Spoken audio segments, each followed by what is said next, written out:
আমি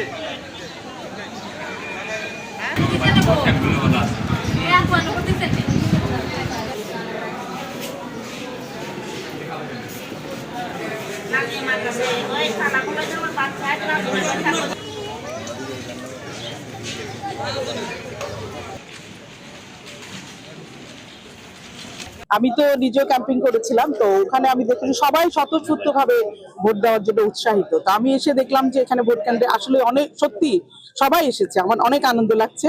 আমি নিজেও দিয়েছি, আসলে ভালো লাগতেছে। স্বতঃস্ফূর্ত লোক, প্রচন্ড গরম, এই গরমের ভিতরে শত শত লোক আসি লাইনে ধরে ভোট দিচ্ছে। সব কেন্দ্রে এরকম হচ্ছে হয়তো। আমি অন্যান্য কেন্দ্র ভিজিট করব। ভোটাররা দীর্ঘদিন পরে ভোট দেওয়ার একটা আমেজ সৃষ্টি হয়েছে। মাননীয় প্রধানমন্ত্রী বলেছেন ভোটকে উৎসবে পরিণত করতে, সেটা কাজে লাগাতে গিয়ে ভোটাররা সবাই ভোট কেন্দ্রে আসছে। নির্বাচনে অংশগ্রহণ করা না করাটা প্রত্যেকের দলের নিজস্ব সিদ্ধান্ত, কিন্তু স্থানীয় সরকার নির্বাচন, এখানে অবাধ নিরপেক্ষ নির্বাচন হওয়ার জন্য অনেকেই এখানে নির্বাচনে প্রতিদ্বন্দ্বিতা করছে। এখানে সকল দল মতের লোকেরাই নির্বাচনে ভোট দিতে আসছে এবং দিচ্ছে।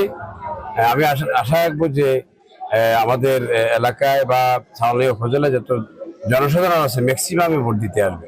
আমি বিপুল ভোটে জয় হব, যত ইয়েতে আমাদের প্রতিদ্বন্দ্বী প্রার্থীর সাথে সামাজিক কাজ করার কারণে, বিভিন্ন সুনামের কারণে ভোটাররা স্বতঃস্ফূর্তভাবে, আমি ভোট খুঁজতে গিয়েছি, যেখানে গিয়েছি একজন মানুষ ভোট দিব বলে নাই, দোয়ায় এসে জড়াই ধরেই আপনাকে না দিয়ে কাকে দিব, এই ধরনের একটা মন্তব্য করেছে।